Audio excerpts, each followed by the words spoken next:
Hey guys, good morning. So welcome back dito sa ating YouTube channel, Katoka TV Official.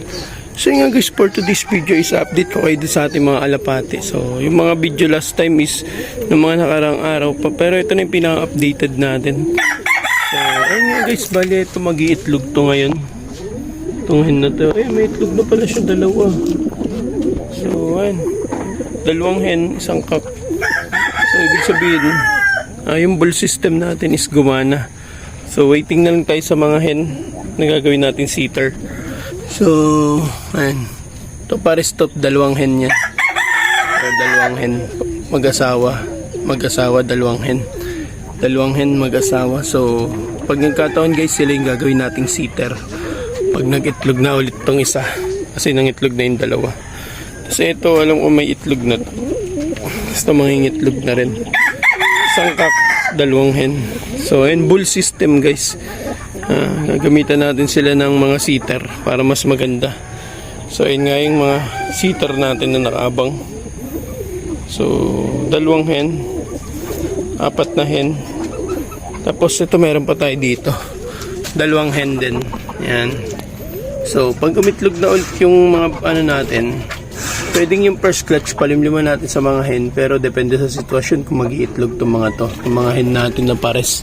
Pag hindi naman umitlog yun, syempre papapisa natin sa mismong parents. So hindi na tayo gagamit ng second clutch, first clutch kanila na agad. Pero once na umitlog itong mga seater natin na hen, yun, sasapon natin first clutch nila sa magiging itlog nito mga to, para sila yung magiging parents or yaya. So, sa ngayon, okay na muna yan kasi naglilimlim naman. Ito yung mga mangingitlog, dalawang hen. So ito guys yung tinatawag na bull system. So meron tayong tinatawag kasi na tawag dito, inbreeding. Tapos yung mismong basta ano yan guys, pag-aaralan ko pa yan. May crossbreeding, may inbreeding. Tapos ito bull system naman itong gagawin natin. So ayun guys, ginagamit lang naman ng bull system pag gustong gusto mo yung mga hen. Or ako kasi guys, kaya ako naman ito ginawa, isa sa option ko is, isa sa dahilan ay dadalawa yung cock ko, ito tsaka ito lang. Tapos ang dami kong hen. Yun. So no choice ako, kaya kundi gumamit ng bull system. Dalawang hen, isang cock. Dalawang hen, isang cock. Pero may nakabang tayong mga seater, kaya okay lang din yun. Kasi once na umitlog yung seater, sasalpak lang natin yung mga itlog nila, then clutch ulit. So ganun na naman, same routine. Pero mas okay sa second clutch, yun na yung papalimliman natin sa totoong parents. Kasi ito naman, update naman dito guys, malapit na rin tong umitlog. Yung pair na to, newly pair lang yan. Kasi tumayo yung unang asawa nito, tinayuan niya. Yan. Kaya pinarescue siya sa ibang hen. Then ito guys, alam ko to wala pa tong itlog. Yung ginawa ko, pinapawan ko ng ibang itlog galing doon. Hindi ko alam kaninin ako itlog. So waiting ako guys, for sure blondie na itong kakalabasan nito. Yan. Wala pa tong itlog, pares lang to, pero nagbreed sila guys, na limlim sila automatic. So ayun yung ano natin. Yan guys, mabalik tayo dito. So guys, sa hindi nakakaalam, bull system is ginagamit din talaga yan. Kung tawagin niya na stallion breeding. So siguro pinamaximum second clutch, hanggang 2 clutch lang. First clutch, iitlog sila yung dalawang hen, cock, dalawang hen. Iitlog sila ng tig-dalawa. Pero dahil may nakaabang tayong seater, yung itlog nila is isasapaw natin sa seater. Then yung itlog ng seater na totoo, tatapon natin. Gagawin lang natin yaya.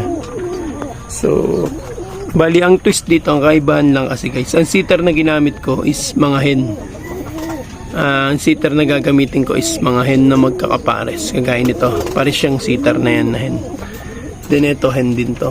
Tapos lang umitlog na nakaraan, itlog lang ulit yan. Tapos yan, pares yan.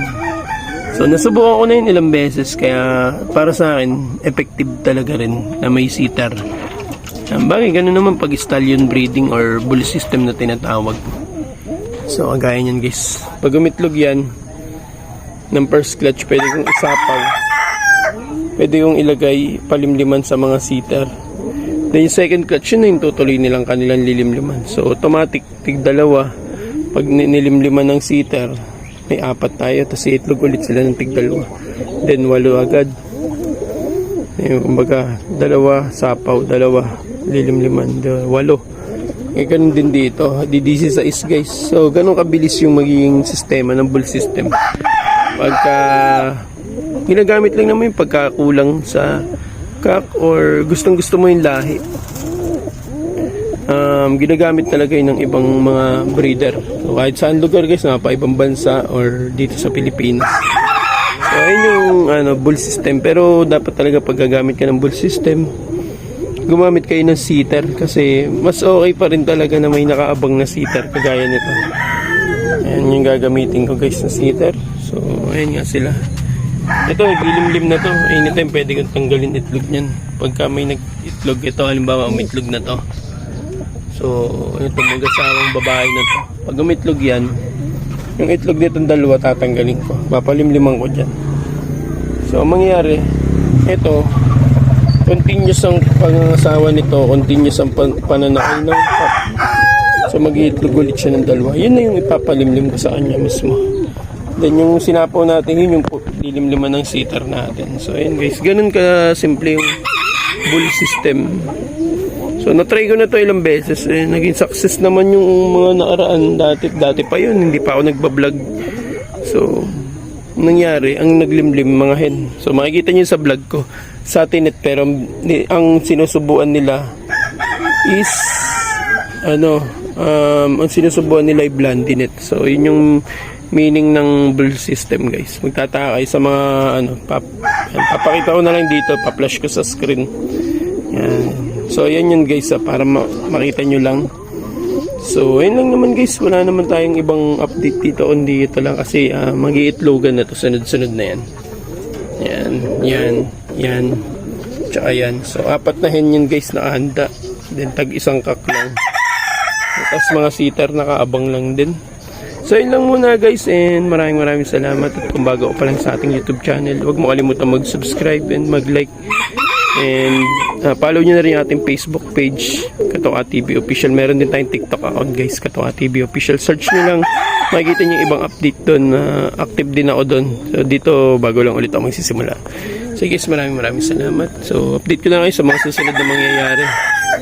And guys, see you on my next vlog. God bless, keep safe. Bye-bye.